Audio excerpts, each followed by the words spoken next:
Hey, welcome, guys. Welcome to Coaching with Chris. I'm pretty excited. Today, we get to talk to my good friend Mylo and his story into the business. And I think that's how we learn. But also, he said some really cool things the other day at AIM Fuse, and I wanted to get him on and just be able to teach the whole group. So I'm pretty excited about that. But hey, Coaching with Chris, please like, share, comment, ask questions.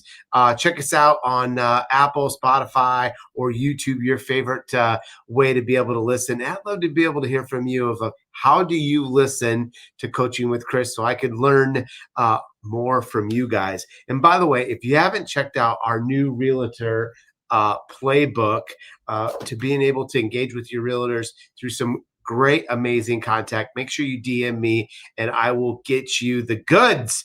With that, I'm pretty excited. Like, look, the first time I really got to meet Mylo was he came to a playbook event, and I think he was trying to figure out everything and figure out Windsor. And Mylo has done some pretty cool things. And I was like, I got to get to know this guy.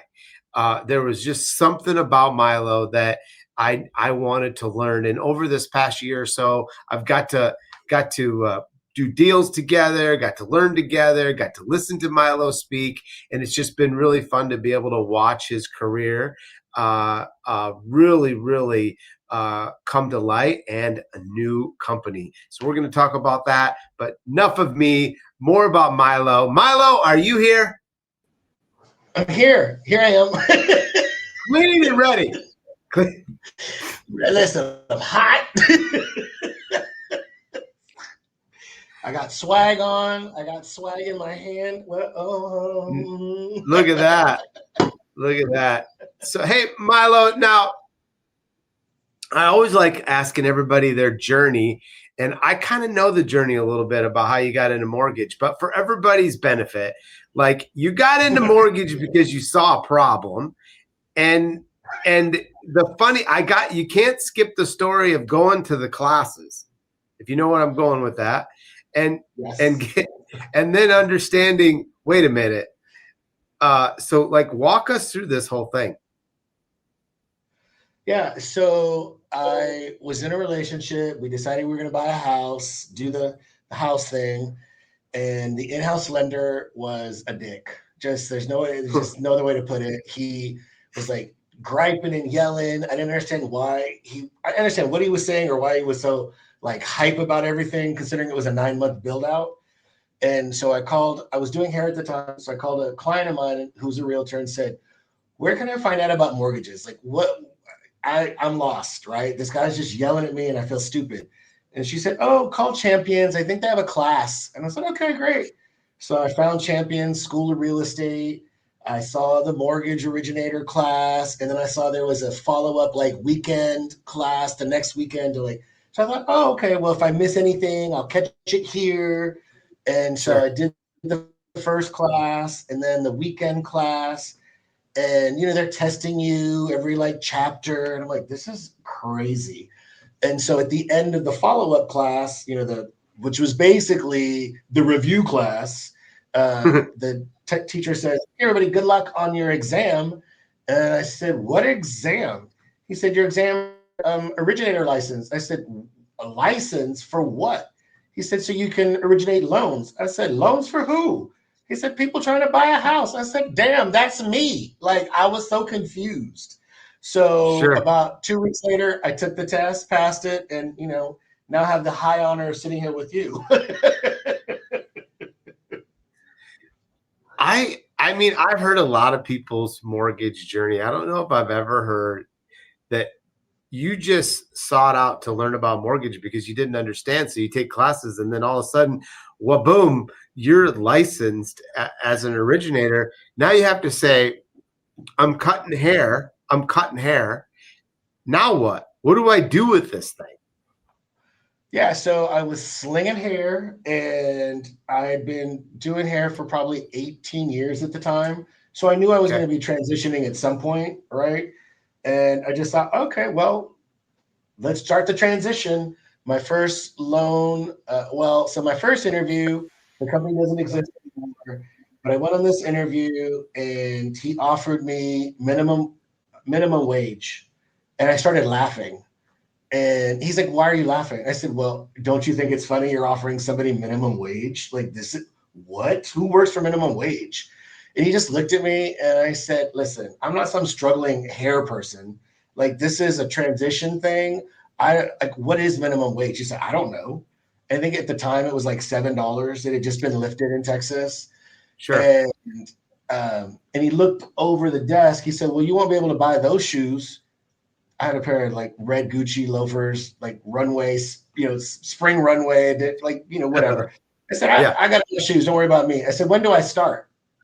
He said, "What are you talking about?" I said, "I don't think you can be really picky. You're offering minimum wage. When do I start this thing?" He's like, "I guess I'll see you Monday." So I bullied my way into a job.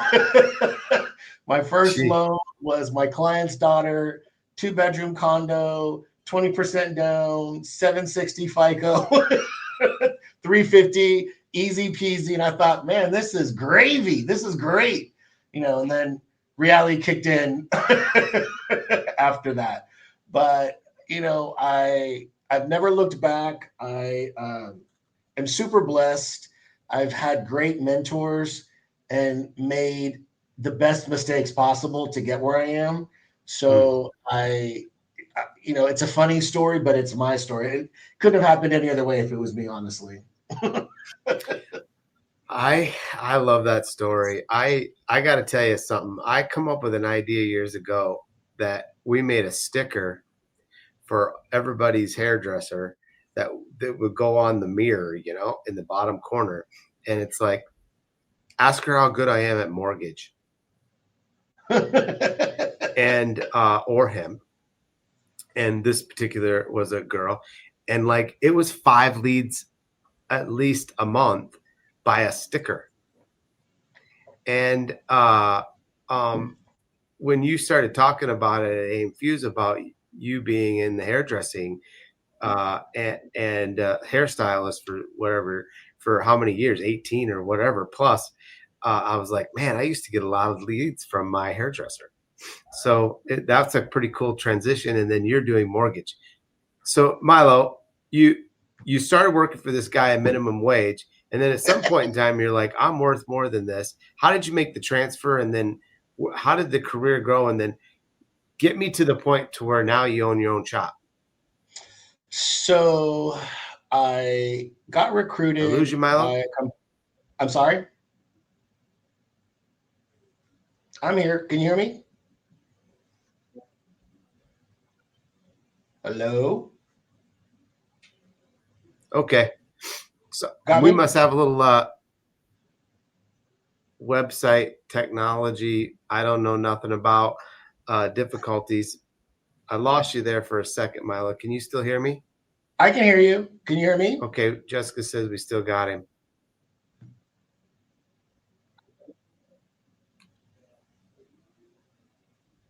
Oh, shucks. There you are. Mylo, you're back. Oh, Welcome back. Listen, yeah, thanks. I could see myself in you the whole time. Okay. Mylo, you went from this minimum wage guy to where you are today of owning your own company. Fill the gap for us. And then let's get into some stuff that you're doing that's helping you generate leads. Yeah, sure. So I went to quit my job. I quickly became the top loan producer at this company, this small little company. I gave him my notice and he said no. I said, "What?" He's like, "You can't quit." I was like, "Wait, what?" So I was like, "Oh, that's odd." So I went at midnight the day before I was starting the new job and left him a long letter and said, "I'm really quitting. I tried to give you 2 weeks notice. I don't know what else to do. Don't hate me." And they ended up taking my last check because they said I had stolen a lead, which was crazy because I'm not a thief. But what had happened was the company I went to, the loan got closed by somebody who worked for that company at a different branch and I didn't know. And they said I stole it. But regardless, I sort of bumbled my way to retail company after retail company. I made all the wrong decisions for the right reasons. I didn't know people were lying to me, um, or leaving things out. Like I didn't know what I didn't know. And Sure. I landed one of my clients. Well, I met a woman who was an AE for Fairway. I Okay. donated a haircut and like color because somebody was sick at this mortgage company. She was fighting cancer. The lead processor came in, who happened to be the wife of one of the owners. She's like, if you ever need a job, if you ever think you're leaving somewhere, call me. So when I got to that place, I called them, landed at VIP in Colleyville. Hey, Mm. Brian. Hey, Clark. Hey, Amy. Tasha. Kieran. Like, just a great bunch of guys. When they were interviewing me, I said, listen, this looks like a big fucking frat house. Like, is there room for a gay? Like, are you okay? Like, I don't know. This is a lot of the testosterone. They just laughed. They're like, you'll be fine. I was like, okay. So I learned how to broker there. We were on Calyx Point. Oh boy. Everything was paper. I mean, it was old school for days. But they were great. They paid fair. They answered questions if I had them. I ended up leaving at one point to go back to retail because retail sells you you can't make it big unless you're in retail. You need our processes kind of story. So I believed it. It was a lie again. And then I fell into the lap basically of collab with Andres and Megan. Shout Mm. out to Andres and Megan and collab. They're amazing. It was the first time meeting Andres and getting to know him that I felt seen and represented. Right, there was a he's a Colombian, he's Hispanic, he's gay. It was just sort of all of the things I had never seen in leadership, Mm-hmm. and we really connected. He's just a great person. Megan Yeah. too. And so I trusted them. I thought, I don't know anything about you guys other than you don't seem like assholes, so let's go. Right. And I called it Brokering 2.0 because I had never heard of any of the companies aside from UWM that they were brokering with, right? Okay. Fairway Wholesale, it was gone. They weren't using Rocket. They didn't have Plaza or PRMG at the time. This was just all like Windsor. Who's Windsor? The Lone Store. I didn't know any of these companies. And I started my relationship with Trey Redmond. Shout out Trey, amazing AE at Windsor.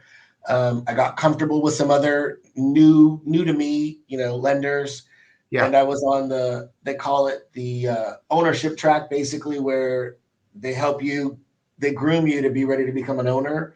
I wasn't really sure that was for me, Yeah. whether it was limiting beliefs or just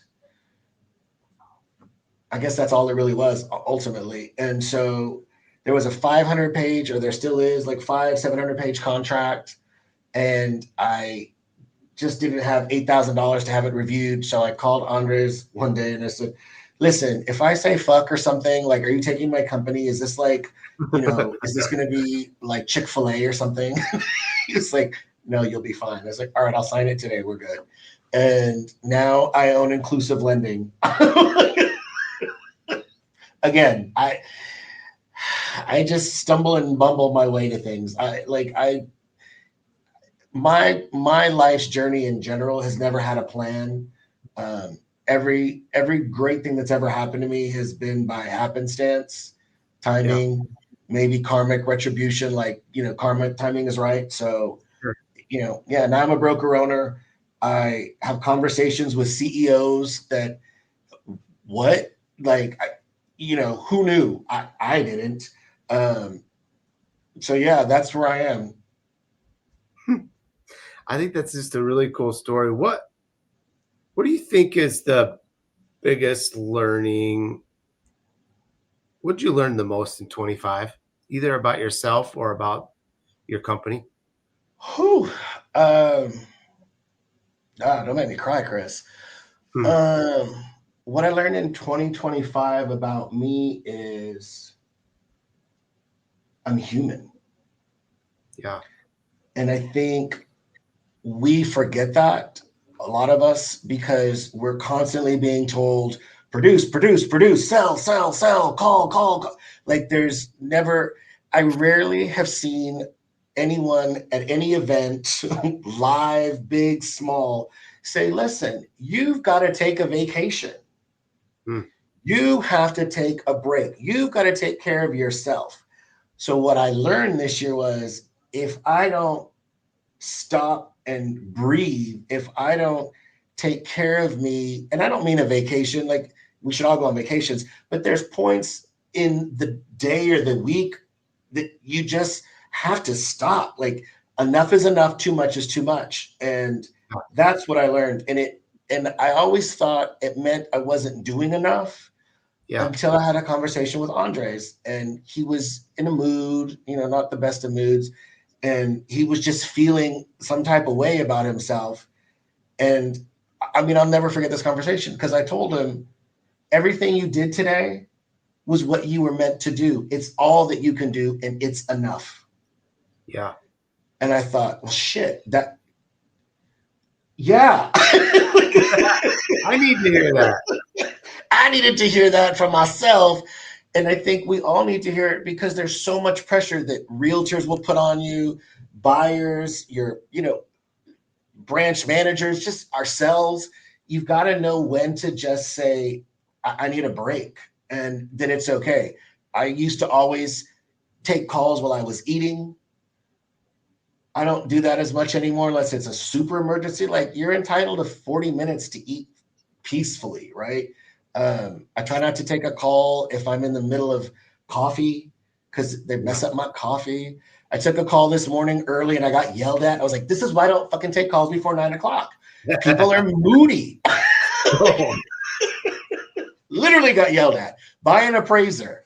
I was like, this is crazy. So that's what I learned. And I learned that my company is my baby. Yeah. It is an outward extension of me, and I protect it at all costs. I have an LO working for me, working for the company now. Really, we're partners, because I'm just trying to, be a mentor to her. So she doesn't work for me; she works for herself. But I call her the first lady of inclusive, because she is, and she's amazing. She's been in the game 4 years. She's growing quickly. I couldn't be more proud to have her as part of inclusive. And when she came on board, I made her a promise. I was like, listen, I don't need you. You don't need me. We're choosing this moment, and I will protect inclusive and you. And she said, I appreciate that. And so Yeah. I've learned, because of not feeling protected or valued, that it's important to put that out there. I don't care if she does a loan or not. That's on her. I just want to make sure she has every tool she needs, that she has the support she needs to do what she needs to do, right? Her value to me is not based on production. That's pretty cool. Most owners don't say that. I don't know if I've said that or said it enough. You said something that I love, that I told you, hey, I always write this in my phone in my notes. Yes. Give us the context of that, and give us and tell us what I wrote. So I was on the main stage at Fuse, not name You were. dropping or anything, with Jonathan Hadid. Anybody who's watching this is really me being tongue in cheek. I was terrified. I didn't know what was going to happen until like 20 minutes before I walked on the stage. But long story short, we were just having a fireside conversation. I think that was code word for me being a flamer. I mean, I don't know though. And we were talking about how I basically set up my clients to be empowered with knowledge. So after I go through their file and issue a pre-approval, we do a 30 to 45-minute Zoom call, and I bring up Arrive, I share my screen and show them everything about sort of the LOS and the process. And I show them how I price. I show them that every rate has what I say is a piggy bank. right? To make it so that they can understand yield. I say, listen, every rate comes with a piggy bank. The more entitled you are, for lack of a better word, to the rate, the more the piggy bank has. The less entitled you are to the rate, if you want to buy the rate down, the less money there is. So you're either taking money out of the piggy or you're putting money in, right? And they understand that, right? They don't feel like they're getting played or lied to. It's like, listen, this is why this rate is what I'm selling you, right? I'm telling you it's 5.75 because there's no cost. And the piggy bank is fair for the company, it's fair to you, and that's my job. My job is to decide what is fair. And if you and I don't agree, then we have to then negotiate what fair means. And if you want something that you don't deserve or that you think you're entitled to, which would be 4.99, then you better cough up some money or have a realtor asking for a concession or understand that you don't deserve that with your 625 FICO. So I love it that you put that in an example. Now, Brad Hanson, he just typed in a great question. It said, Mylo, what would you tell somebody that's just starting out in the mortgage industry? You said that you learned by a happenstance and mistakes, right? What advice would you give? And I'm like, oh my God, how long do we have? What would be 2 to 3 things that you would give as advice if someone was just starting out? If you're just starting out, I would tell you be fearless. Don't let fear stop you. Don't let anybody telling you that you don't know enough. You know more than anybody you're trying to help. And if you don't give them the wrong answer. You just say, listen, let me double check that. Let me make sure I give you the right answer. You don't have to tell anybody you're new. When I started doing hair, oh, how long have you been doing hair? A while. How long have you been doing mortgages? A while. So be fearless, because I think fear will cripple you. I think be coachable, right? You want to have an open mind. You want to don't pay attention to the cover of the book per se. Don't worry about who's sending the message. Focus on the message. Because even if the person isn't somebody that is your cup of tea necessarily, they could still be giving you knowledge that you need. So be open to the message. And I think the last thing is don't fucking give up. Yeah. And start on a good team.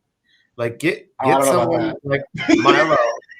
Get someone like Mylo is going to mentor you. I'm a great Xerox machine. I'm not the smartest person. I'm just good at Xerox, and I will copy a good idea. And I learned a lot from having a good mentor in the business. But I think that's good advice. So there's some that's given up too quick that had a lot of talent to give. But I was teaching loan officers this week choices. Like we have choices throughout the day.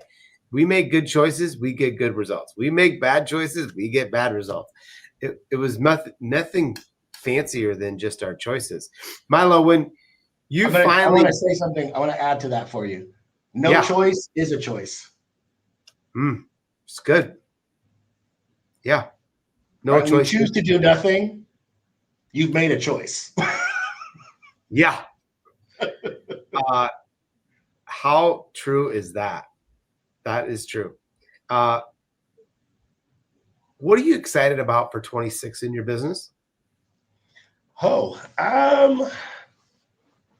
excited to see growth. I'm excited to see what Bobby becomes, right? The first lady of Inclusive. I'm excited to see her growth.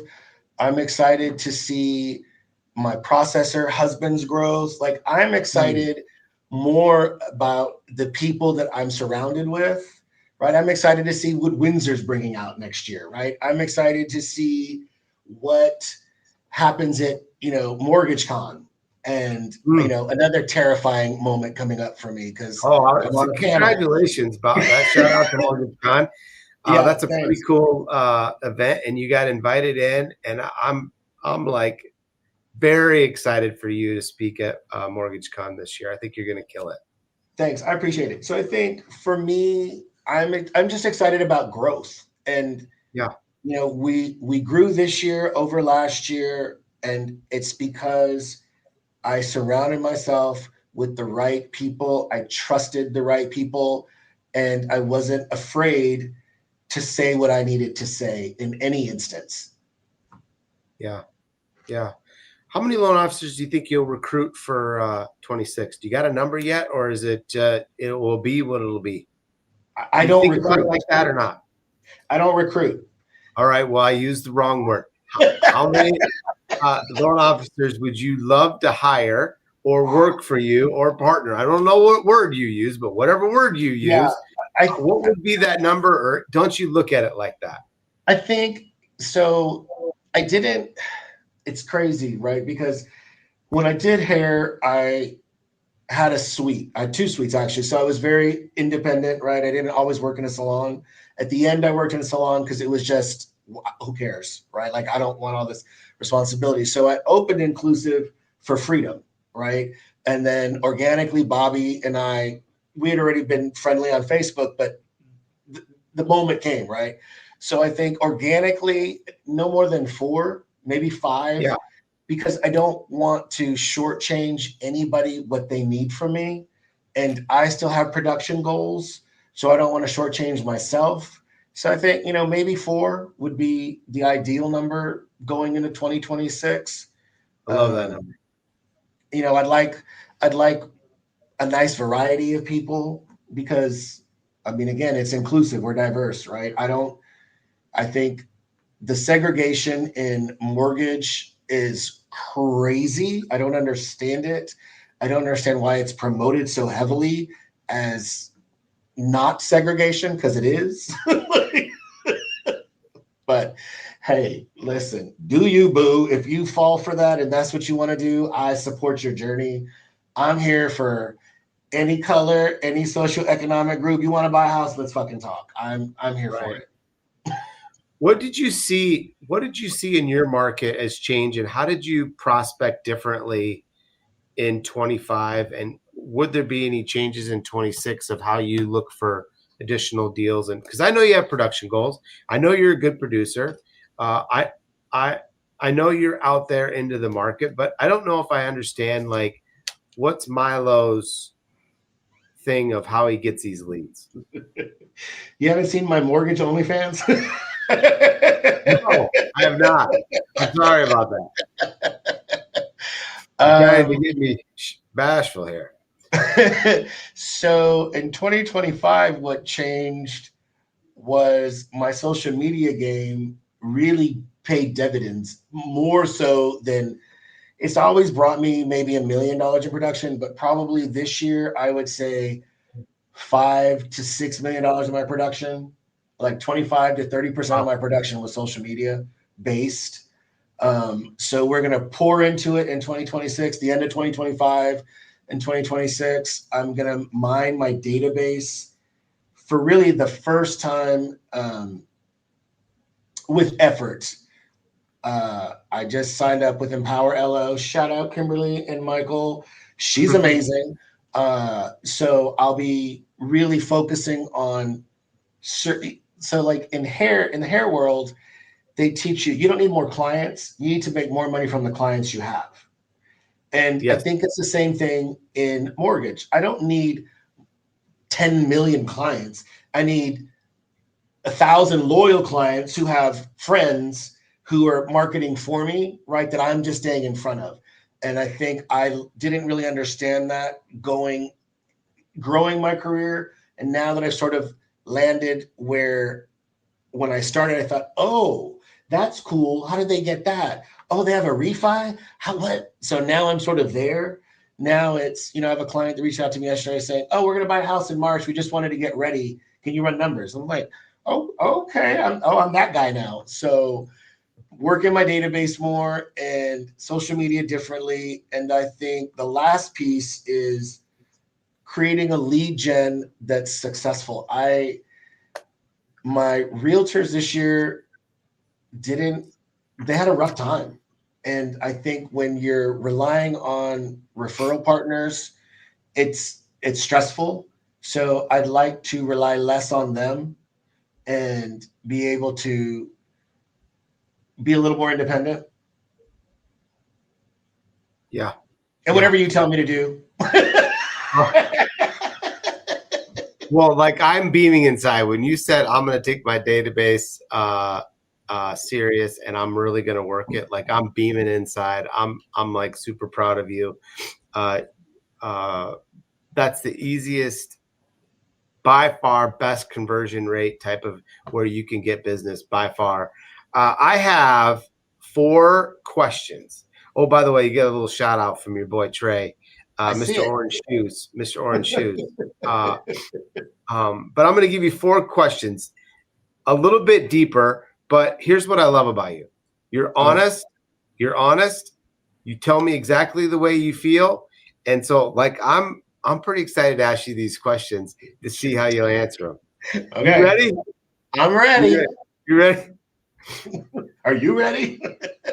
No. So where in your life do you need more accountability in 2026? Whew.